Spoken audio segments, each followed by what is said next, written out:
Insight 14. One principle of the mind is that it is primarily a distinguishing device. It means that the mind can tell the difference between this and that, here and there, black and white. It also means that the mind has the ability to try to analyze and figure things out. That is the differences between this and that. Now, because it can distinguish this from that, then it also can compare. Oh, how much difference is this from that? Or is there some similarities, or no, or, you know. Explanation. Example H. Computer screensaver, dazzling the mind. If when computers first came out, in the early versions, they would have this fluid motion line moving around, changing color, bouncing off the walls, moving around, twisting and turning. And so when an odd shape comes on a computer screen that dazzles the mind, like the various screensavers, it is generally because, no, it's dazzling the mind generally because the computer is designing an intricate design. Intricate. The mind gets busy trying to figure it out. It's trying to figure out these intricacies, you know. Like if you've seen an intricate design would be kind of mesh. They often use it in lingeries, particularly for its dazzling effect, which is all these intricate designs, you know. They used to have these designs also on, I remember old movies, on lace, like the Three Musketeers, they might have something like that as well. Stockings, they're often on stockings, see-through, and they're mesh, crisscross, and also patterns of all sorts. So the man gets busy trying to figure it out, figure out all these designs. It has an overall effect, quite powerful, because it's so varied, and it has all its nooks and crannies of all kinds of stuff going on. And your mind is, oh, it's like similar to the those Where's Waldo books. Why would such a book be so interesting? You know, it's not just finding Waldo, which is intriguing enough, but all these characters that they're looking at trying to find Waldo are doing all kinds of other things. You know, one's throwing a stone at another guy, and the other guy's falling, and a whole bunch of stuff. You know, all the little things happening, and so they go, oh, look, what's happening here? What's happening there? That's what they used to do in the old paintings as well. A painting would just not be a painting; it would have all kinds of things going on. You know, almost like a movie of some sorts. And so people would wonder, oh, what is happening here? What's the theme, the story going on here? Somebody stealing something, somebody getting rich, somebody doing some trickery. It's a whole thing going on. So the mind gets busy with this stuff. Video games are very intriguing because of this. They use all kinds of things going on. Think about Mario Brothers. You have to hit the stone and get some other thing, and you have to go someplace which you don't know where it is. You have to look for it, and you have to get this to open that, and a key to open the block, and there's a whole bunch of stuff. Okay. Now the design could be moving, just as the screensaver moving, presenting a theme, okay, or an idea. Yeah, ideas also. This captures the attention of the mind and keeps the mind busy. So, the mind is primarily a distinguishing device.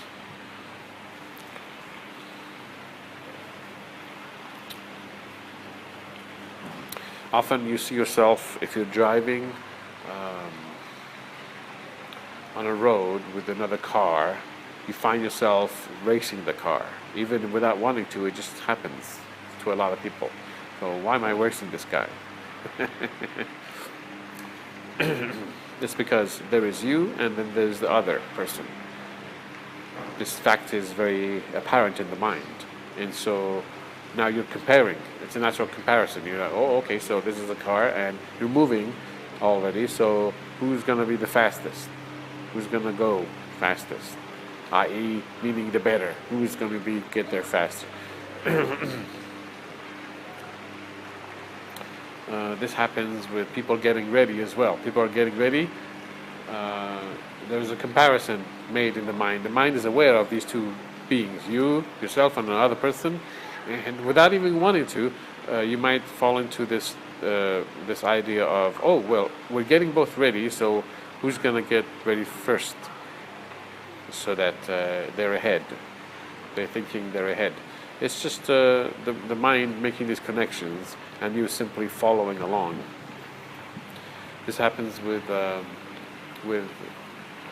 males or females, or like males who compare each other physically or otherwise, and because there's two males, so then they focus on it. Oh, I'm and he is, and so therefore, who's the better at what? You know, and if he's not better at strength, he wants to be better at something else. Why better? You know, why? Better, because there's a comparison. It's the ability of the mind simply put to work, and so you have to be aware of that. That when you see, we were talking about girls. Girls compare each other, and they go, "Oh, she's wearing this, that," and I'm, you know, comparing. You wanna. They compare themselves with another girl, and they say, "Oh, maybe I want to look better. I want to talk better. I want to behave better, or whatever." And now, of course, this thing about comparison could be a conscious decision, or could be a lack of self-esteem. You know, also it just could be because of simply the mind doing its job, which is comparing, and you're following along with your mind's ability, and you're basically unconscious. You're not making decisions. You're not making full informed decisions to rule your mind, but your mind is ruling you and taking you along with it. And so therefore you start comparing things which you don't even want to compare, and you wonder why you're comparing. It's because the ability of the mind put to work. Once you understand that, then you go, you're more relaxed about it. There's no reason to start comparing things. It's okay. Continuing on insight number 14, I give this example. A mind that looks at a painting drawn in white, on a white, smooth canvas, will be unable to identify what the picture is. The mind will be uninterested in the picture because, to the mind, there is no picture.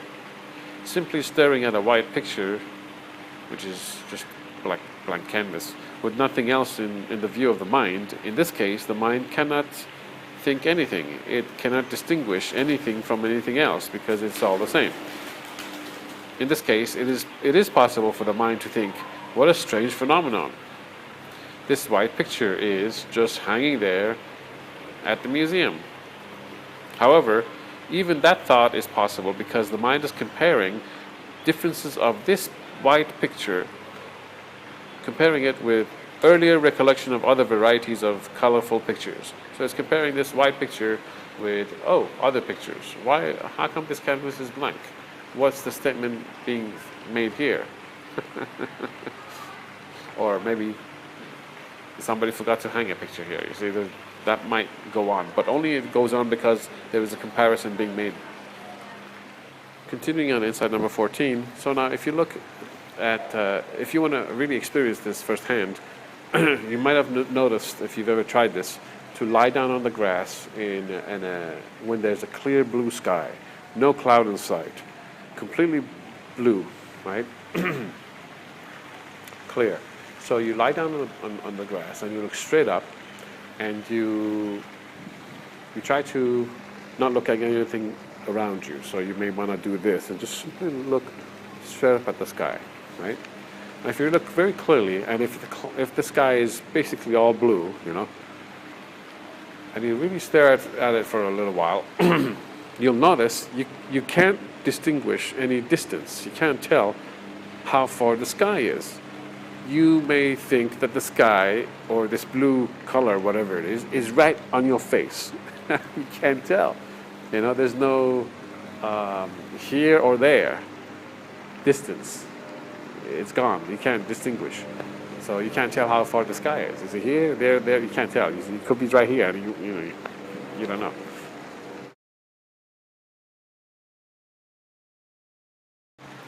Okay, so insight number 15. Dramatic and subtle differences. So we have dramatic and subtle. Means very light. The opposite of dramatic. Dramatic and subtle differences. The mind is captured by them. Such as cold water or ice cream on a hot day. Sweet and sour sauce. These are opposing elements, differences. Dramatic differences or subtle differences. And the subtle and dramatic curves of the human body. So you have parts of the body that are quite curvy, quite protruding or inward, and there's parts of the body which are quite subtle in their curvature, very subtle.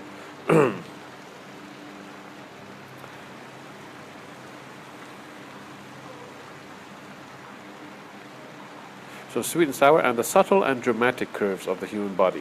Explanation. We mentioned that the mind is interested in differences. So it's a distinguishing device. It can just tell the difference between this and here. The greater the difference, the more dramatic and impact, the more dramatic and impact it has on the mind. So the more difference it is, the more difference it has, the more distinguished difference the mind is thus powerfully in the same amount of difference, because thus the same amount is impacted. So if the difference is this much, you're like, oh, it's okay. If it's this much, you go, oh. And an example would be a bill. Let's say you have a bill and they made a mistake of 2 cents. You say, hey, what's going on? 2 cents. Okay, you may talk to the manager or not, or just leave it and go. It's 2 cents. Even if people give the 1 cent away, who cares? Forget about it. But if the bill is difference of £5, $5, or $10, $20, $100, then they say, hey, what's going on? How come $100? Somebody's charging me $100 extra. It's impacting you. Hey,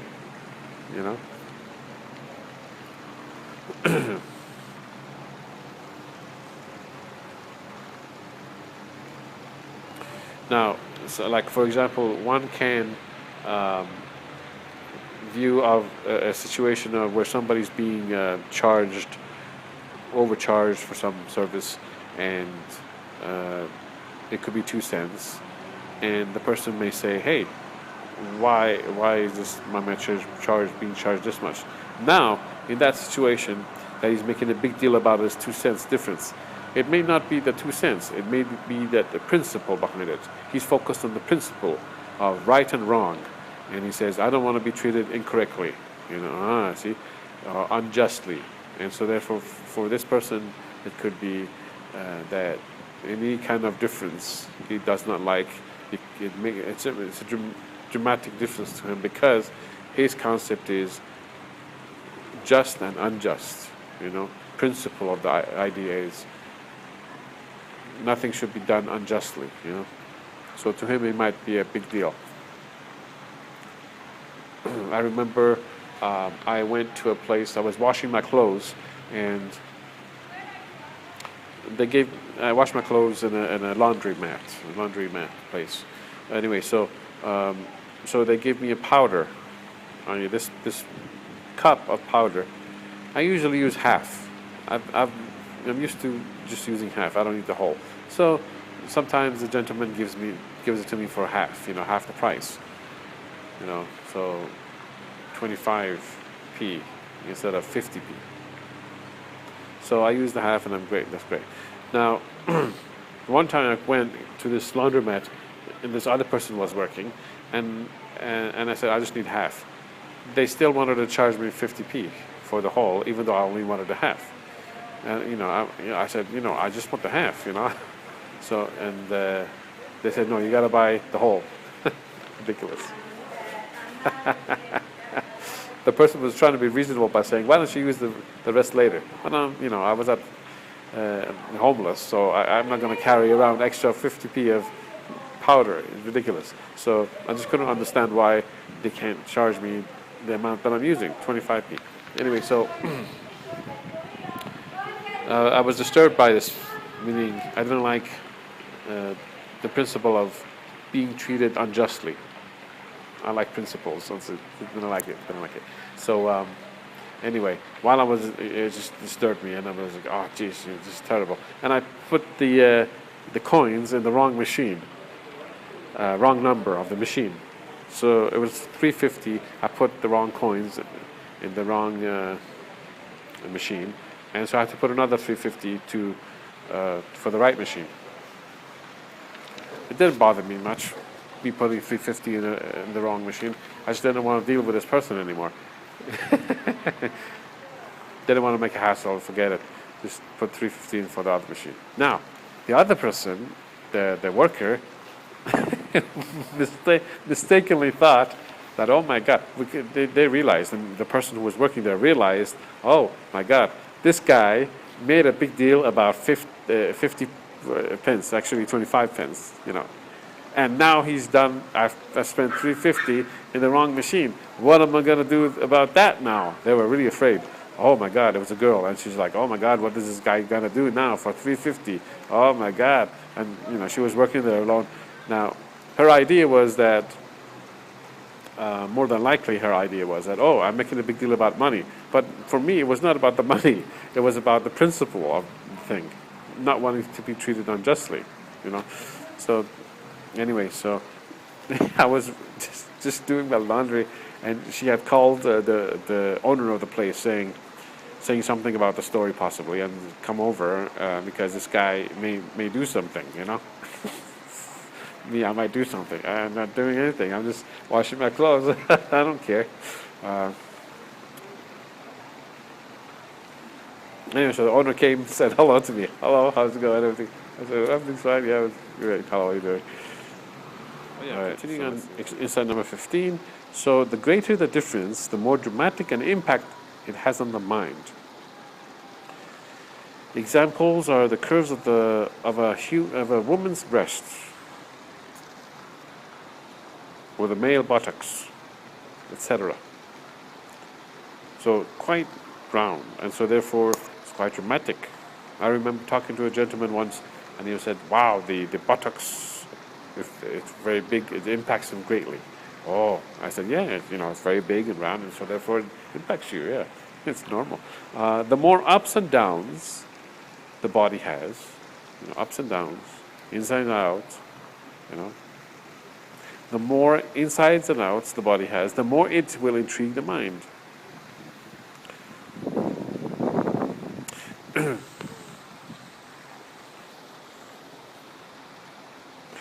So we're talking about the dramatic and subtle differences. It's a cold ice cream and a hot day. So hot day, cold ice cream. Wow. Enjoyable.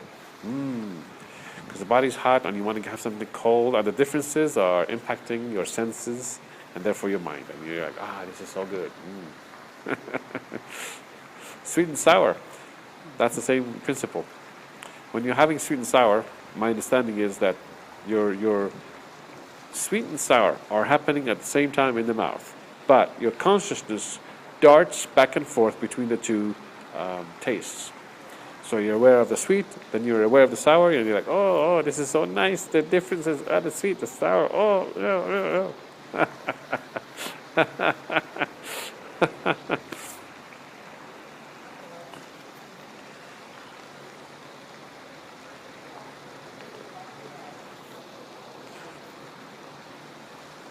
The same is true in art. Look at art. Usually if you have a piece that is plain, flat like a cardboard or a box, it is looked on as boring, often. Yet if you start twisting and bending things and adding color and odd shapes, you start to wonder about it. It intrigues you. Your mind wonders what this particular piece of art is trying to say. It works the other way around also. If a piece of artwork is bland, having just a flat surface with no color, in the midst of all these other pieces of odd shapes, that bland one, the odd one standing out, might intrigue your mind to think, why is it exceedingly bland? Or what is this piece trying to say? Again, the body with its dimensions is very intriguing to the mind, capturing the mind's attention.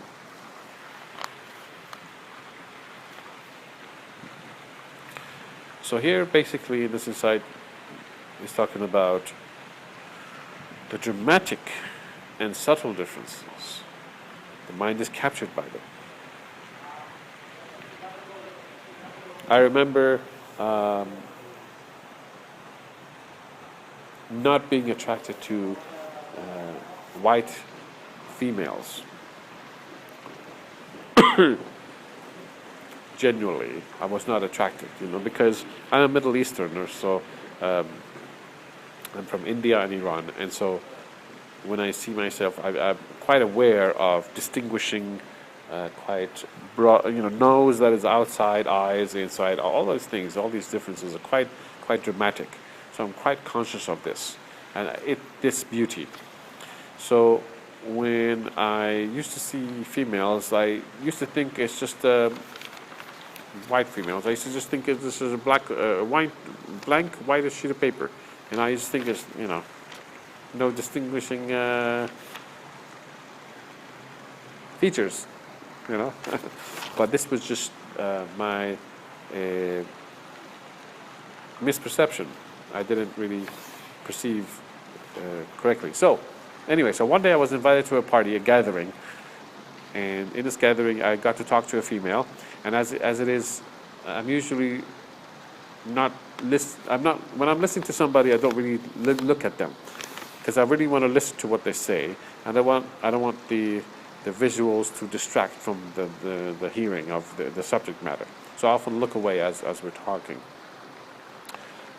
just to hear what the person has to say.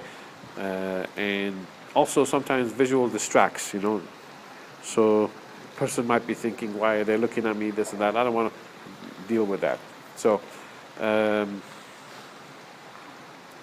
degree of uncomfortableness if you look at them too much, too long, whatever. This was brought out, I brought this up in conversation. The person said to me, no, you don't have to have that with me. I said, okay, good. So we sat and talked, and not once did I look away. For 3 hours straight, we're talking, and I'm looking at her straight. This is a white female. So as we're talking, within this 3-hour period, I became aware of her subtle features, such as the nose, the cheeks, and all these things. There were features that were subtle, very, very subtle, right? And so within the subtlety, which I now became aware of, I started to become attracted to. I became aware of the attractiveness of the white female, which is just as you have Middle Easterners who are usually the nose is quite out, and all these things are quite out and in and out, quite distinguished, strong dramatic differences, and so therefore there's a beauty in that. Also, there is a beauty in the subtle features of a being which the nose is slightly out, and the curves are ever so curvy, very slight and so subtle, and so there is beauty in that. And so therefore, in that 3-hour instance, I became aware of the beauty and the subtleness of the white female.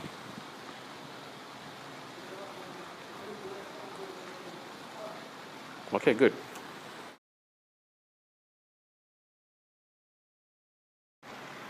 Insight number 16. Women's bodies seem different than men's bodies, and in certain areas, apparently completely different. Apparently completely different. This intrigues the mind's curiosity greatly.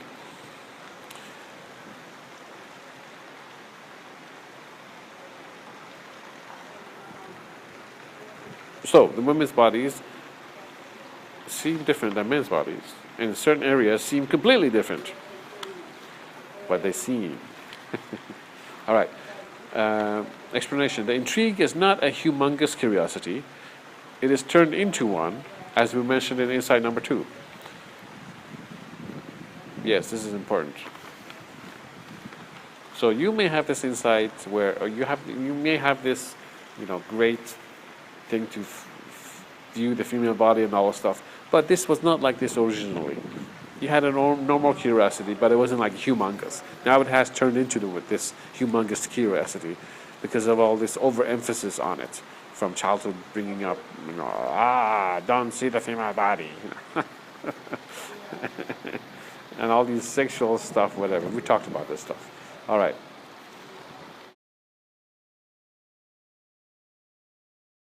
Insight number 17. I'm going to read it first and then explain it. It's a very powerful insight. Very powerful section of the book. Okay.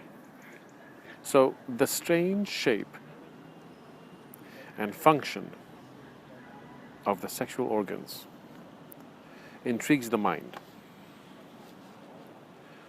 By imagining the possible interactions of the sexual organs with other people, objects, or situations in strange and unique ways, coupled with the sexual feelings, the mind becomes even more intrigued and fixated on these playful sexual interactions. So, in the back of the book, each of the insights, I've made a drawing, and I've replicated that here to illustrate more clearly, as a whole, what is really going on. So here we have the male and the female genital organ. Their shape is unique, different, odd, strange, and this intrigues the mind. Their function also is unique, different, strange, and it intrigues the mind.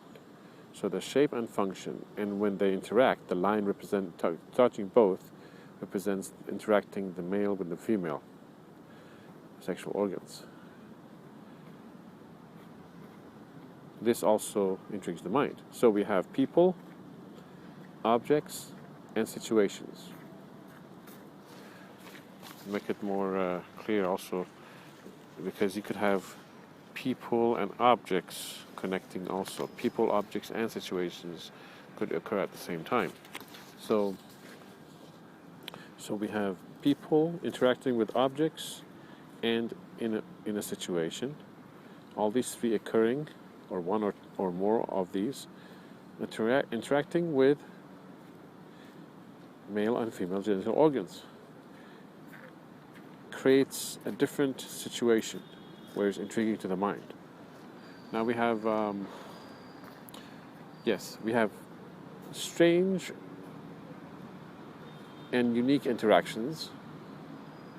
So not only do we have strange and unique functions and shapes of the genital organs, but the interactions that these will have with each other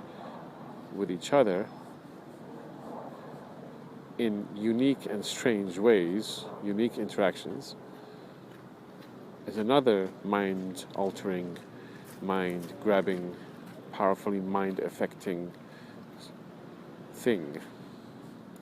Another thing also is another thing that is involved is the sexual feelings that a person feels just by thinking about the possible interactions of all these things. So we have the functions of the genital organs, their unique shape, their unique and strange interactions with the persons, objects, and situations, and you note how many different possibilities there are just by naming 5 things. There's 1, 2, and also this connection with this as well. So that's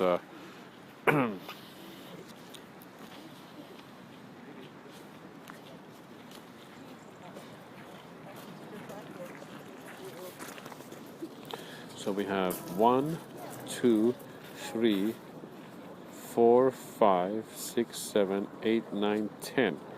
10 interactions, possible interactions with these items when they occur together. And we're not even talking about more objects and more people.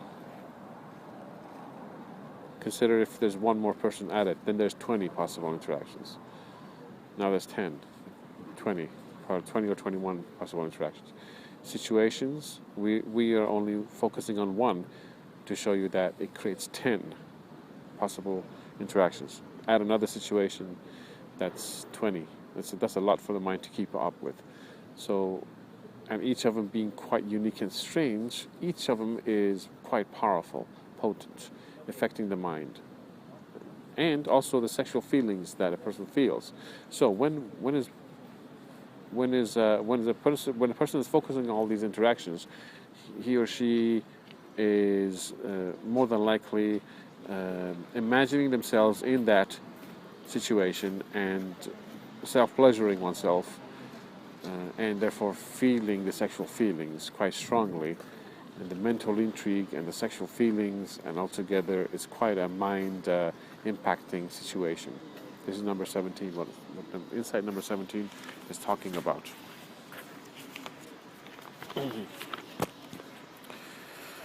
So when a person is watching video of a sexual presentation, you know, a visual depiction of what is happening.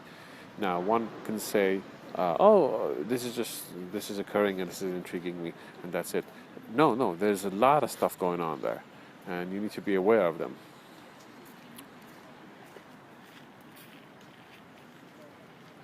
Very good.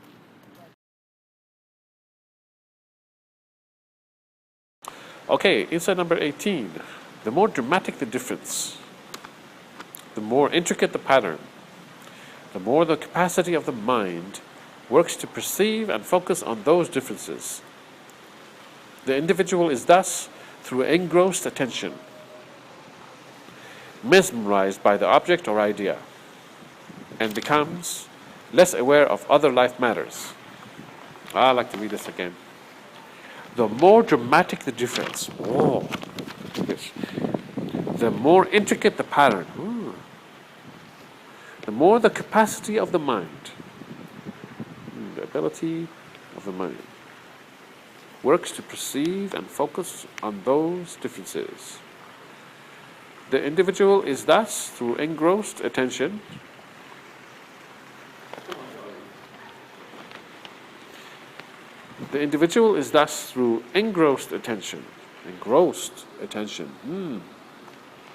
mesmerized by the object or idea, and becomes less aware of other life matters.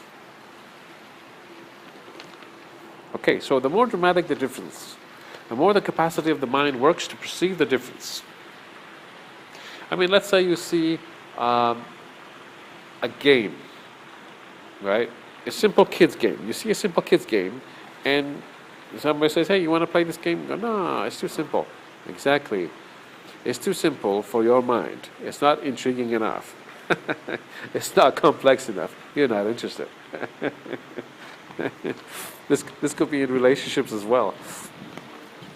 All right.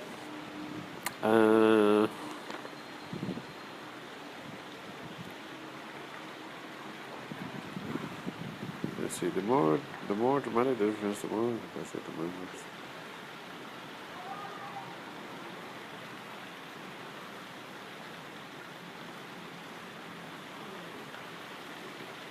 Yeah.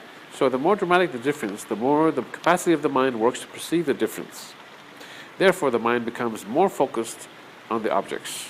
Right. Like you have, like the video games, very, very intriguing, many things going on. And so people are really dang focused on it, I mean, especially you see these, I've never played these games where, the shoot 'em up games where they have these, I don't know, Xbox or whatever, right? Or whatever else there is, A lot of people are really, living there. They're living on these things. There's a video on YouTube. I saw this lady take the Xbox, and she's videotaping this, and she says, "Look, I have to do this because my partner, my husband, my partner, whatever.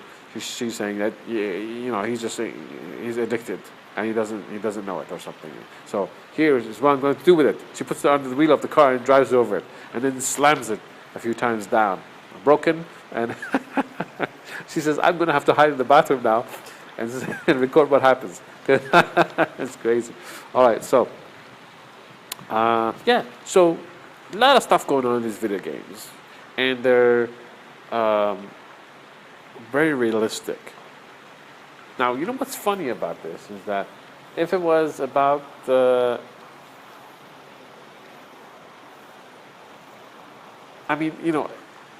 guy who's married, has a wife, generally he's not going to go and play a game that is involving a married game, where you meet other people and you're in a setting of family setting. He already has a family setting. Why?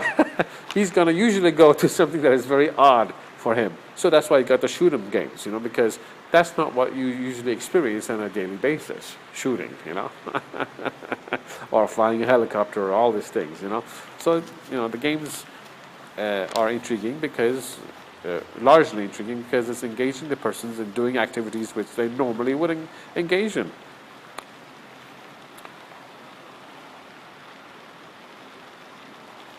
That's one aspect, of course. The guy could be into shooting for real life and still be in the game, Now he's attracted to how shooting really works, and he likes the game also, Anyway, so the more intricate a pattern that is shown, the more the mind has to work at trying to understand the patterns. The more the mind is focused on it, and the more the person is mesmerized and under the control of the object that is mesmerizing him or her, and the less the person is able to be aware of other objects, ideas, and realities. That's what happened to the guy. The guy is watching too much and playing too much, engaged too much in this game. He's occupying his life. So no longer is he interacting in a very meaningful, significant way with his wife and his local surroundings, his actual life. He's into the game. And she was saying, she got to the point where she says, "I can't live like this." She actually used those words. "I can't live like this anymore."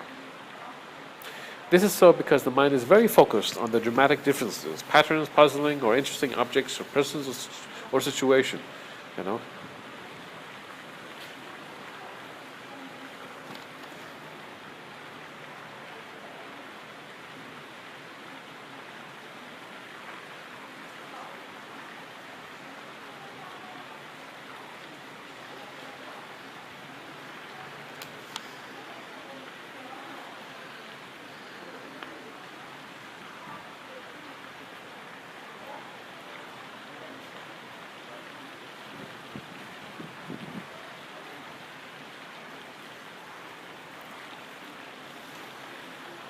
Now, here, insight 18 seems very similar to insight 15. See, insight 15 says, dramatic and subtle differences, the mind is captured by them.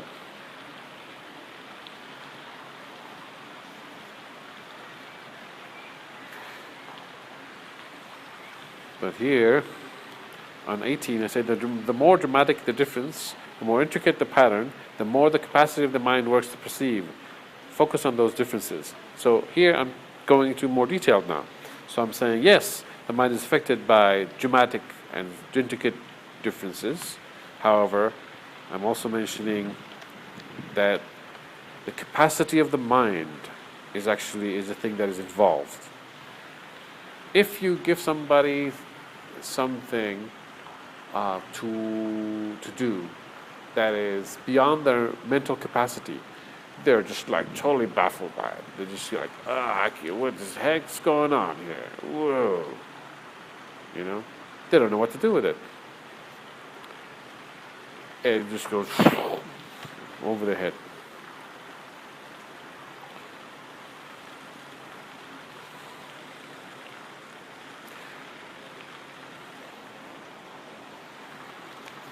So this one has to do with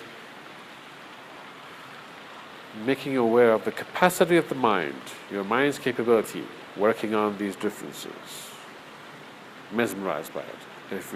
Therefore, you're focused on here, and less focused on here and here and here, and what you have to eat and what you have to drink and what you have to work for money, and how is your relationship going, and how is spirituality, and what the heck's going on in life with the economy and the banks and your life in general and your family and friends, and all these things are left because you're focused on here.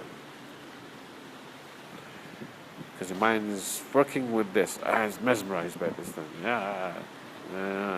Busy with this. Less focused on that because it's busy with this. Excuse me.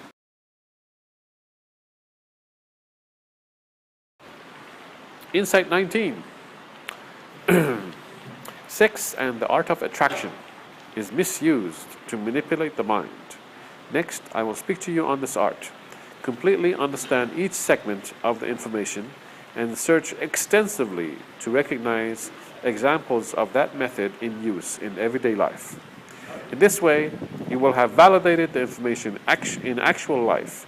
If your search was extensive enough, you will be able to recognize the use of each technique in countless future situations. Finally, I will present additional information by which you will free yourselves from limitless influences.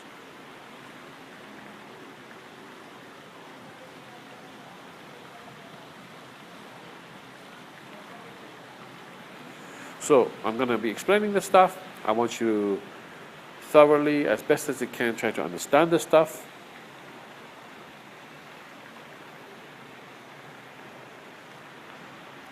So here I say actually completely understand each segment of the information that I will be presenting.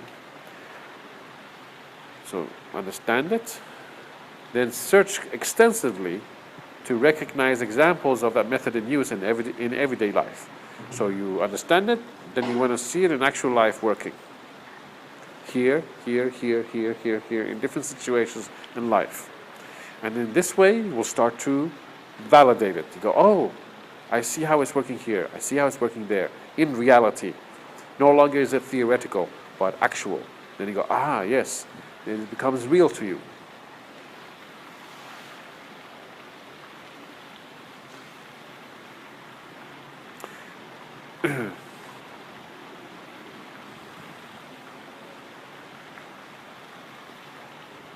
Okay, so explanation. Much of the information, I wanted to say something about this also, is that each insight is not necessarily always an insight, but rather a lot of them are. But some of the insights are just me plainly telling you, guiding you along in a brief way of sharing the information. So it's just teaching you in a very brief way. Anyway, so explanation. Much of the information within this work refers to the mind and the efforts by others to control and shape it to their own advantage, as well as for you to master yours, which is master your mind, and get free from the onslaught of manipulations employed by others. All the information I share with you is straightforward, easy to understand, and you might know some of it already, but it is important for you to notice its application in daily life, in all its variegated forms, as well as for you to understand how to put them together, which I will be explaining, of course. So I'll explain. When you are presented with the information, it is essential for you to completely understand each segment of the information. Then it is important for you to spot such techniques used in your daily life. And then, once you see it and understand it and see it in daily life, then use it. Start to apply it in your life and free yourself and inform others.